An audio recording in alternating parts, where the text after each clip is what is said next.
Čakaj. Tole dela, izrečem akcija. Dobar večer. Dobar večer. Surprise, surprise, bi rekla Rolling Stones Italija. Ja, res je, presenečenje ali pa tudi ne. Vse ankete so napovedovale drugi krog. Vse ankete so govorile o tem, da Borutu Pahorju podpora raste. Tako da presenečenje pa vendarle tudi ne tako zelo veliko, kot bi bilo videti na prvi pogled. Pravi, ko sva midva sem v studio šla, so rezultati državne volilne komisije kazali, da je pri tem formalnem dejanskem štetju Borut Pahor ravno prehitel Danila Türka, ne, se pravi, tam sta 38-39 Pahor pleza, Türk drži proti dol, medtem ko je doktor Zver je stabilen. A je to hud poraz desnice za začetek? Mislim, da se je pokazalo nekaj zelo zanimivega. Rezultati kažejo, podrobnejša analiza, kam so se selili glasovi, kažejo, da je za Milana Zvera volilo to trdo jedro, najzvestejši pristaši največje vladne stranke SDS, že nekoliko manj NSI, čeprav tudi tam je velik favorit.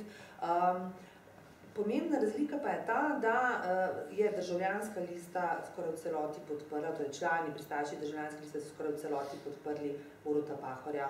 Člani SLS-a, se pravi koalicijske stranke, so prav tako podprli Boruta Pahorja. In mislim, da po medialni raziskavi skoraj 30% članov SDS-a je tudi podprlo Boruta Pahorja. Tako da prišlo do neke zanimive selitve glasov. To pomeni, da trdo jedro je bolj mehko kuhano. In del je res bolj mehak, očitno.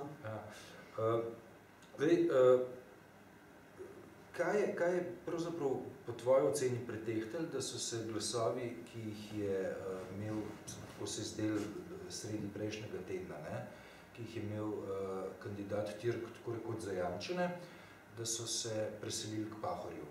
A je to medlost njegovih predvolilnih nastopov v zadnjem tednu, a je to ta njegova nekoliko zvišena rojalistična ceremonialna poza, državniška poza, ki gre morda ljudem malo na živce, ali gre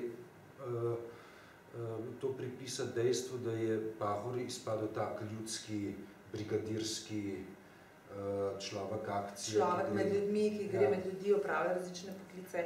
Ja, ves čas smo napovedovali, da je v bistvu največja neznanka teh volitev Borut Pahor. Borut Pahor se je lotil že sredi poletja kampanje, kakršne še nismo videli. Mislim, da je opravljal okrog 50, če ne več različnih poklicov. Hodil je po terenu, bil je smetar. Javno mnenje je bilo zelo razdeljeno. Nekateri so se mu smejali, nekateri so mu ploskali. Očitno je privabil na volišča tudi ljudi, ki sicer morda na volišča sploh ne bi šli. To je zagotovo eden od razlogov za ta njegov res nepričakovan, moramo tukaj potrditi tezo Rolling Stonesov, je presenečenje, ta njegov uspeh.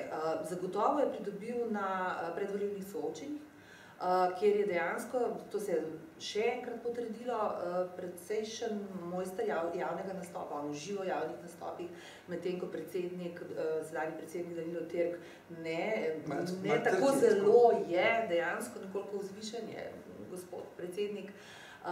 Več razlogov je, poleg tega se je, to so tudi pokazale ankete, na koncu mobilizirala njegova osnovna baza, se pravi socialni demokrati. Igor Lukšič je pisal članstvo, je pozval članstvo naj podpre svojega predsednika, ki je stranko, tega ne smemo pozabiti, vodil 15 let.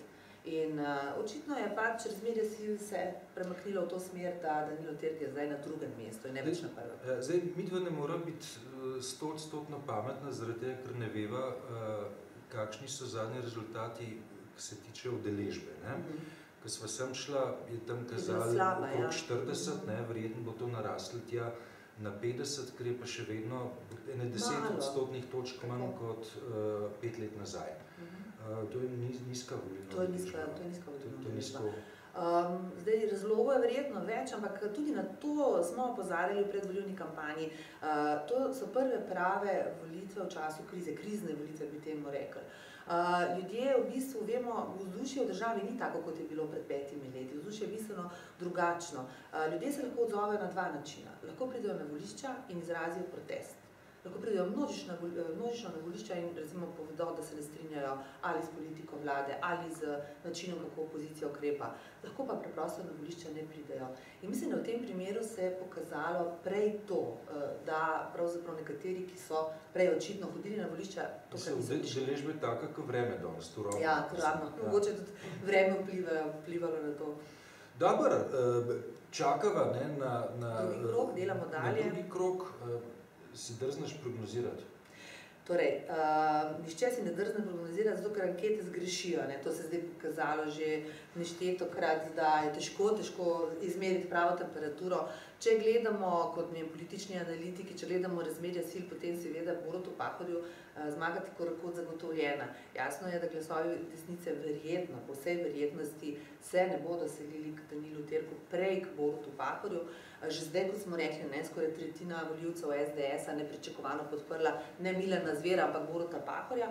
Vendar, do volitev, do glasovanja so še 3 tedni in pustimo se presenetiti. Dajmo videti, koliko ima kdo rezerve. Ja.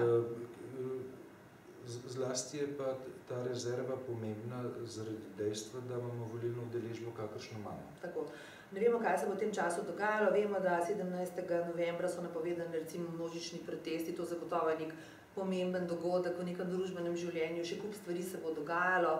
Mislim, da ta hip nič ne moremo še dokončno trditi, čeprav, kot rečeno, selitve glasov kažejo seveda močno v prid Borutu Pahorju. 3 tedni so, ne? 3 tedni, ja. To je tudi dolga doba, ne? Ja. Hvala lepa, greva časopis pisati. Pa je vam.